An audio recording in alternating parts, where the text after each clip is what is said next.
Tonight, it is eerily quiet here on West Florissant, a strip that has been the site of a lot of activity and was a site of a lot of burning last night. It's been shut down by police officers. I first spoke with Dorian Johnson 2 days after he watched Officer Darren Wilson shoot and kill his friend Mike Brown. Since then, Dorian has been interviewed by federal investigators and has given what can be described as heartbreaking testimony to the grand jury. Dorian Johnson and Darren Wilson have differing accounts of what happened on August 9th. Much of what they testified to lines up quite consistently, but at times their accounts differ greatly. And earlier today, I got a chance to talk to Dorian again, along with his attorney, James Williams, and I began by asking Dorian's attorney what his reaction was to St. Louis prosecutor Bob McCullough's announcement last night. My reaction is the same reaction that we've seen from most of the community. Anger, frustration, disappointment. My client, Dorian Johnson, was certainly victimized out here, witnessed firsthand the slaughter of Michael Brown, and adding insult to injury, we had a prosecutor who was clearly apathetic, who put a sham presentation to the grand jury so that he could stand up and give a 20-minute explanation of why there was no indictment. It's embarrassing to this community, it's frustrating, it's insulting to citizens like Dorian Johnson who have to endure this, and we just hope that justice can be served and that things don't stop here, because right now, the way things are right now, it is tragic and horrible for any citizen, particularly an African American in this community. How did you feel yesterday when you heard the announcement? I was upset, very upset that, you know, we did what we supposed to do, stand up and tell what we see, and just done by any person, and speak up and stand up and be brave enough to say what you saw. And it's just sad that, you know, nothing is being done about it. And I feel like, you know, he could have did something different than kill my friend dead in the street. He could have did something different. I want to talk a little bit about your testimony and Darren Wilson's testimony, if that's okay. And the first thing I want to say is they're actually, in the key moments, pretty remarkably consistent. I mean, a lot of the stuff that both of you are seeing, you are relaying independently to the grand jury, syncs up perfectly, down to Mike handing the cigarillos to you in the midst of that altercation. You say it, Darren Wilson testified that.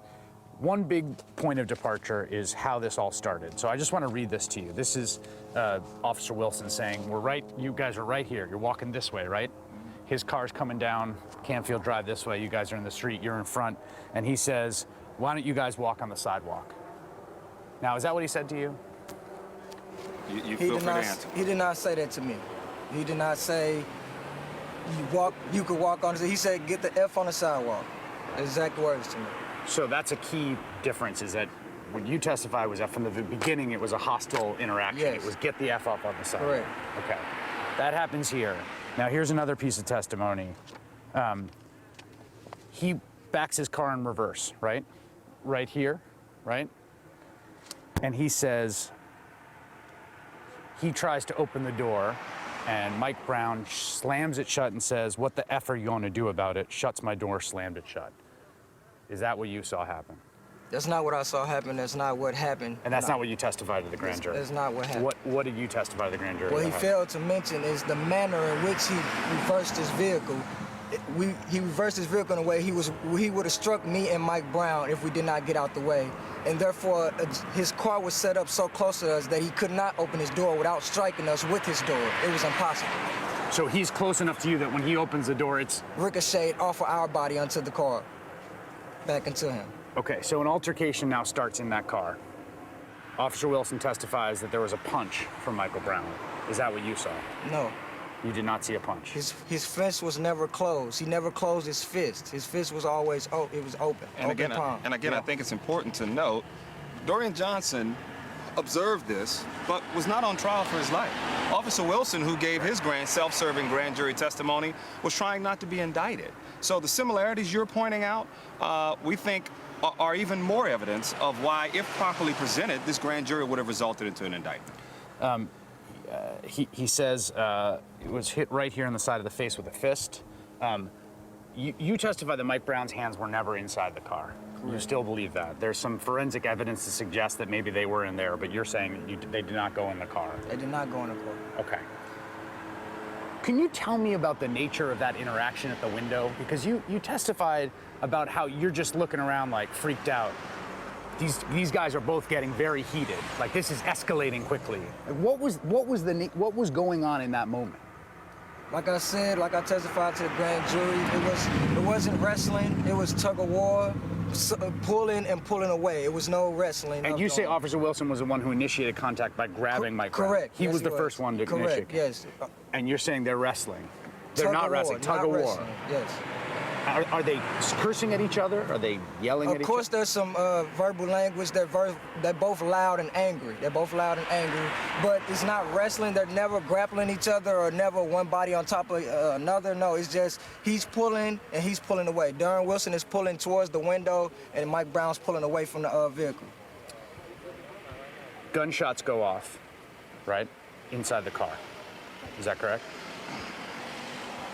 He shot from inside the car, yes. Darren Wilson shot from inside the car. He was never outside the car when the first shots went off. You fall to the ground, is that what happened? No. What happened? I was standing up. I turned and looked And you're right next to Mike at this point. I'm standing right next to him. I turned and looked at him and saw that he was struck and blood was on his chest. I saw that he was struck. He had on a white shirt and blood ran down his shirt. That's how I knew that he was hit. And what does Mike do? We ran. That's when we ran. And you start running in this direction down the street, right? Correct, straight You're down the street. running down this. The car is still parked here. The car was parked there. It was another car parked here. Okay. It was at this time while we were running, it's other cars parked because they couldn't get past the officer's I see. vehicle. So there's been a little bit of a kind of traffic stop up. Right, because right. The officer's car just pulled in right here. Yes, and now it's other cars aligned so that they can't get past, but we're running. We're running past them. When does Mike Brown stop and turn around? Not until a second shot was fired. Okay. Second shot is fired. Mike Brown turns around. Officer Wilson testified that he saw Mike Brown do a hop, as if like an Olympian about to do a long jump. Did you see that? No. What was the look on Mike's face? What was his demeanor in that moment when he's now turned around to face Officer Wilson? Pain and anger. He had already been shot. For sure, once at the car, I witnessed him being shot. The second time was iffy, but it stopped him. And I know for a fact he was shot, so I know he was hurting at that time. And so angry that he's been fired upon and we don't have a weapon. No one's shooting at this officer. We're not threatening his life at all, but he's firing a gun at us. The officer, Wilson, testified that his hand was in his waist as he came towards Officer Wilson. You mean Michael Brown's? Michael Brown's hand was in his waist as if there might be a gun there. He testified that before the grand jury. Do you recall seeing his hand in his waist? His hands were never at his waist. He had on basketball shorts. He couldn't hold anything in his waist. His hands was up. He didn't have a belt on, so it wouldn't stay at his waist. Even if he did have anything at his waist, it wouldn't stay at his waist. His hands were up. He never plunged at the officer in no type of manner. He was merely trying to explain to the officer that he did not have a weapon and why are you shooting me? He was saying that. He was about to say and finish it, but he was struck down by a ripple of shots. How far Officer Wilson testified that Mike Brown was 8 to 10 feet from him when he fired his final shot through the sight that killed Mike Brown. Does that sound like the right distance? In the moment of fearing for my life and, just watching a traumatic, tragic incident, I wasn't aware of the exact feet and measurements that they were apart. All I can see is my friend being brutally murdered, and, he couldn't do anything about it. Do you think you were there, and it sounds like this entire thing went from nothing to death just so fast. And that's consistent in the testimony of Darren Wilson, it's consistent in your testimony. Like, how'd this happen? I don't know how it happened. I wish it could have went a different way. It did not have to result in deadly use of force. He did not have to kill him at all. He was never threatened that much. Like I said, I never did anything that made him think that I was going to help. And, you know, he never told me, hey, Dorian, I'm not shooting at you. I'm only shooting at Mike Brown. You know, he was shooting and we're running away. Like, we're trying to get away from you, so we're not trying to attack you. We're not threatening your life. So Mike Brown does not rush him at any point? He does not rush him at any point. And important to note, no one is saying this, Officer Wilson is shooting at them as they're running away from him. And there has been no mention of that by Mr. McCullough when he gave his long soliloquy. He didn't mention that fact, which certainly points to the fact that that level of force was not justified. You want to know what happened here and how this happened so quickly? It's because Darren Wilson came upon two young men who he didn't value as human beings, and that's how this happened so quickly.